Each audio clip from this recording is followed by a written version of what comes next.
Margaret Allen.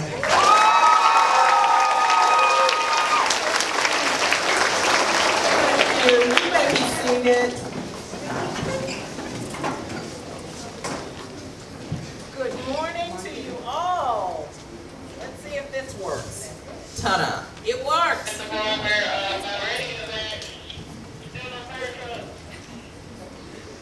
Again, good morning to you all. Boys and girls, it's wonderful to be here with you today.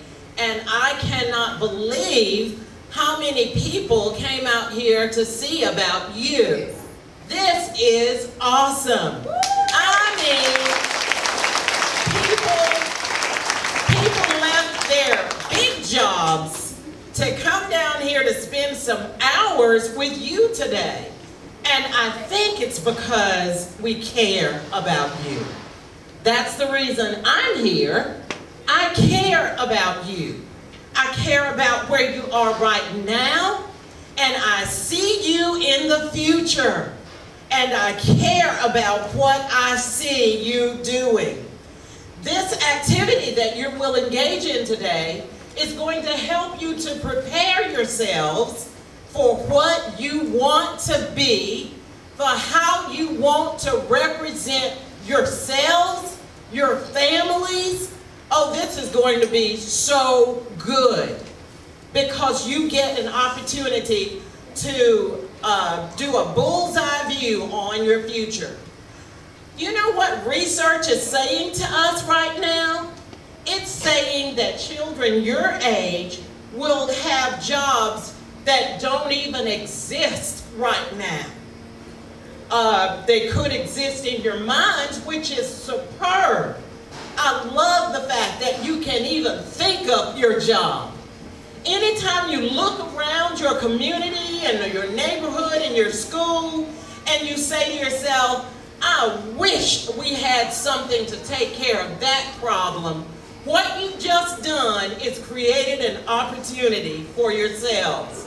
An opportunity to discover, to create, to initiate something that no one has ever seen before.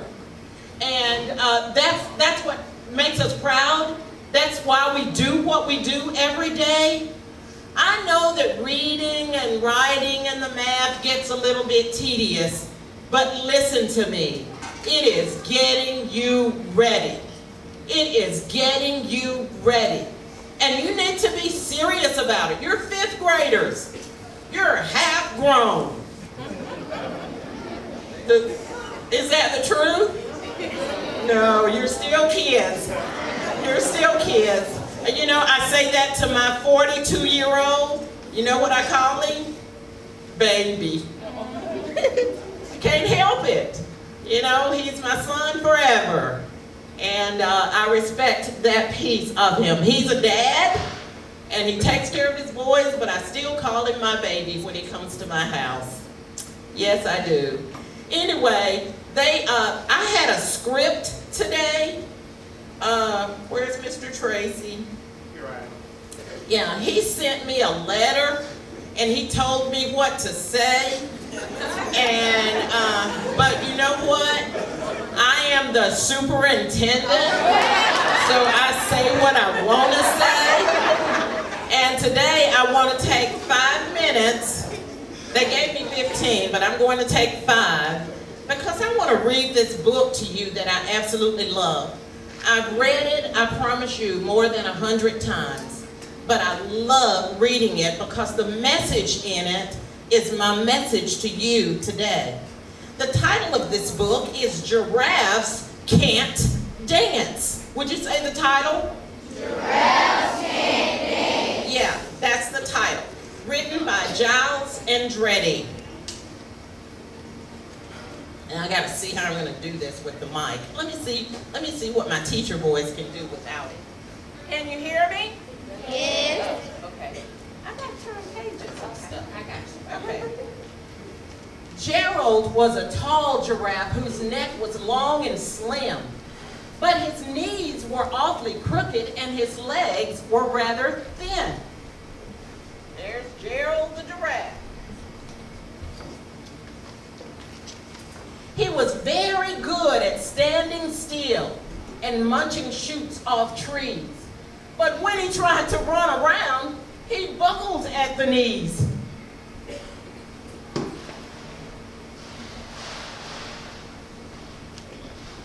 Now, every year in Africa, they hold this jungle dance where every single animal turns up to skip and prance. And this year, when the day arrived, poor Gerald felt so sad, because when it came to dancing, he was really very bad. Well, the warthogs started waltzing, and the rhinos rocked and rolled. The lions danced a tango that was elegant and bold. The chimps all did the cha-cha-cha with a very Latin feel. And 8 baboons teamed up for a splendid Scottish reel. Gerald swallowed bravely as he walked toward the floor, but the lions saw him coming and they soon began to roar, "Hey, look at clumsy Gerald." The animals all sneered. "Giraffes can't dance, you silly fool. Oh, Gerald, you're so weird." Gerald simply froze up. He was rooted to the spot. "They're right," he thought. "I'm useless. I feel like such a clot."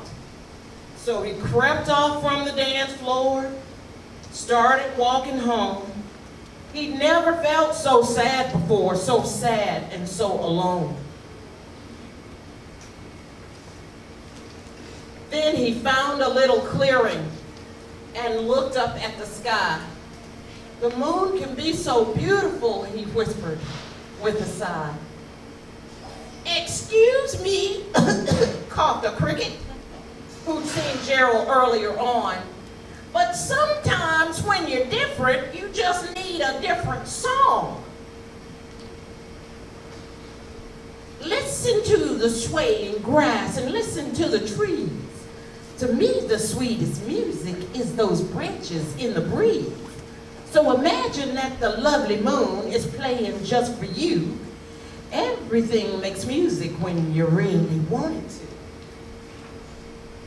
With that, the cricket smiled and picked up his violin. Then Gerald felt his body do the most amazing things.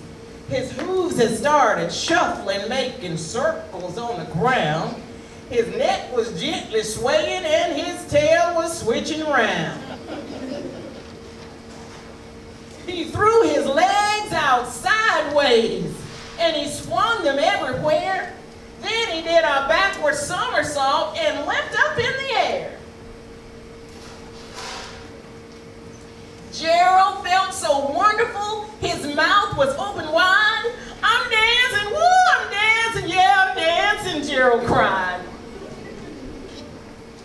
Then one by one, each animal who'd been there at the dance arrived while Gerald boogied on and watched him quite entranced.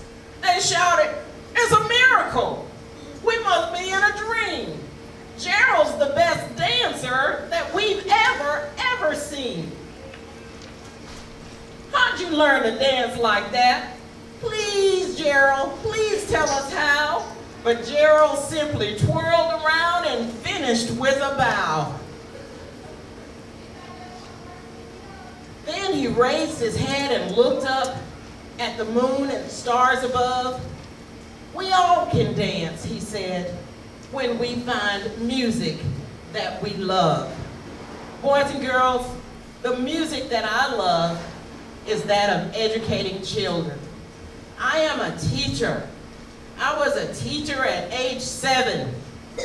I taught little dolls that couldn't move. And then in the neighborhood, as an only child, I was around families that had lots of children. And so when you're an only child, or back then when you were, you might have an extra bag of cookies that the other children didn't have. So I'd have them line up and I'd share my cookies with them, but I was the teacher. And that's the music that has made my life sing. for almost 40 years. There are professions out there that can make your heart sing. Things that you already know that you would love to do. Don't listen to the lions and the sneering of anyone who tells you that you cannot do it. Just like they were telling Gerald what? Giraffes can't what? Yeah. Ha-ha! He showed them. He found the right music. And today, as you walk around and listen to these different individuals who are committed to the work that they are doing, they are going to tell you about opportunities. Keep your ears open. Listen. And let them be the little cricket in the story. Because it was a cricket that came along to let Gerald know that there were opportunities. So the room is filled with crickets today. You listen and enjoy. Okay? It was great being here with you today. I love you.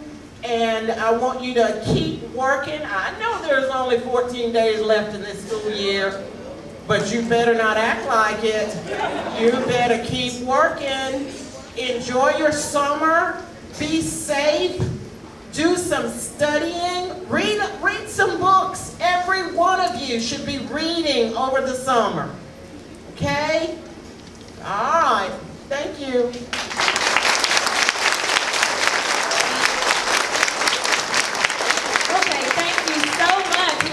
Superintendent Allen, and on behalf of T.S. Morris Elementary School, we would like to present you with a little healthy snack for your day today, because we know you have superpowers and you need super energy. So thank you on behalf of T.S. Morris Elementary.